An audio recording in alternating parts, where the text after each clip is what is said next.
જામનગરમાં વર્ષ 2012માં ગેંગરેપ અને લૂંટના ગુનામાં પકડાયેલા આરોપીઓને આજીવન કેદની સજા થઈ હતી, જે પૈકી એક ગુનેગાર 2014માં જામીન મેળવ્યા પછી ફરાર થઈ ગયો હતો. લગભગ 12 વર્ષથી ફરાર શખ્સને ઝડપી લેવા જામનગર પોલીસે ઓપરેશન કારાવાસ 2 અંતર્ગત તપાસનો ધમધમાટ ચાલુ કર્યો હતો. ફરાર ગુનેગાર રેલવે સ્ટેશનો પર દિવસો વિતાવતો હોવાની મોડસ ઓપરેન્ડી યુઝ કરતો હોવાની જાણ થતાં પોલીસે ગુજરાત તથા રાજ્ય બહારના કુલ 100થી વધુ રેલવે સ્ટેશનો પર તપાસ કરી હતી.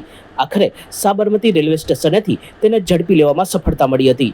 સિટી ડીવાયએસપી જયવીરસિંહ ઝાલાએ સમગ્ર પ્રકરણ અંગે મીડિયાને માહિતી આપી હતી. આશરે 14 વર્ષ પહેલા વર્ષ 2012માં એક લાલવાડી વિસ્તારમાં ગેંગરેપ સાથે લૂંટનો બનાવ બનેલો હતો. આ બનાવમાં જે 3 આરોપીઓ હતા એ ત્રણેય આરોપીઓને વર્ષ 2014માં આજીવન કેદની સજા સુનાવવામાં આવેલી હતી. આ જે આરોપીઓ છે તેમના 3ના નામ હતા પારસ ઉર્ફે ધોરિયો મોહન ઉર્ફે રામરોટી, રામચરણ ઉર્ફે મંગલરામ અને દીપક ઉર્ફે કાલો ઘનશ્યામ. આ ત્રણેય આરોપીઓને વર્ષ 2014ની સાલમાં આજીવન કેદની સજા થયેલી. ત્યારબાદ તારીખ 13/8/2014માં આ જે આરોપી છે પારસ ઉર્ફે ધોરિયો મોહનલાલ, તેના દ્વારા વચગાળાના 4 દિવસના જામીન મેળવી અને પેરોલ ઉપરથી એને જેલ ફરાર થયો હતો.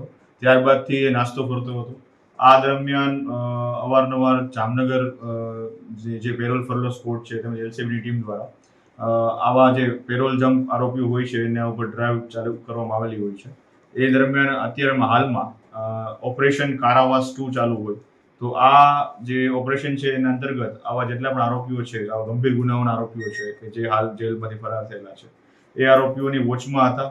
તેમાં એલસીબી પીઆઈ બીબી ચૌધરી સાહેબ, પીએસઆઈ ભાટિયા સાહેબ, તેમની ટીમ જેમાં છે સુરેશભાઈ ડાંગર, ગજેન્દ્રસિંહ જાડેજા, જગદીશસિંહ જાડેજા, કરણસિંહ જાડેજા, દિવ્યરાજસિંહ જાડેજા, નિર્મળસિંહ જાડેજા, મહિપાલસિંહ સાદિયા, આ તમામ દ્વારા વર્કઆઉટ કરવામાં આવી રહ્યું હતું.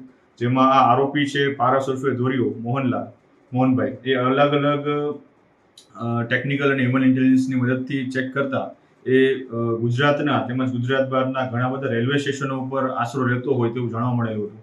તો જે બાબતને ધ્યાને રાખીને જામનગરની પેરોલની ટીમ દ્વારા અલગ અલગ આશરે 100થી વધારે રેલવે સ્ટેશનોની તપાસ કરવામાં આવેલી હતી અને આ તમામ રેલવે સ્ટેશનો ઉપર જઈ અને ત્યાંના માહિતી મેળવી આ આરોપી બાબતની પૂછપરછ અને ટેકનિકલ ઇન્ટેલિજન્સ મેળવવામાં આવેલું હતું. જેમાં ફાઇનલી આ જે આરોપી છે પારસ ઉર્ફે ધોરિયો એ સાબરમતી રેલવે સ્ટેશન અમદાવાદ ખાતે હોવાની બાતમી મળતા તે જગ્યાએથી તેને હાલ ધરપકડ એરેસ્ટ કરવામાં આવેલો છે અને હાલ આગળની કાર્યવાહી માટે સિટી એ ડિવિઝન પોલીસ સ્ટેશનમાં કામગીરી ચાલુ છે.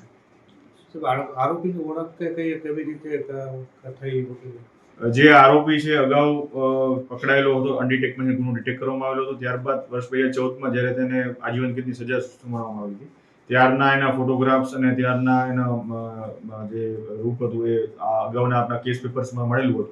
ત્યારબાદ આજ દિન સુધી એના જે ટેકનિકલ ડેટા છે કે એના મોબાઈલ નંબરને એની અલગ અલગ ગતિવિધિઓ ઉપર વોચ રાખવામાં આવેલી હતી અને ત્યાં હ્યુમન ઇન્ટેલિજન્સની મદદથી એ વ્યક્તિ ક્યાં ક્યાં જઈ શકે છે, અગાઉ એના કોણ કોણ સંપર્કમાં હતું, જેલ દરમિયાન કોણ કોણ સંપર્કમાં હતું, એ તમામ વિગતોનો 360 ડિગ્રી અભ્યાસ કરીને આ આરોપીની શોધખોળ કરવામાં આવેલી છે. સર, આરોપીની ક્યાંથી ધરપકડ કરવામાં આવી?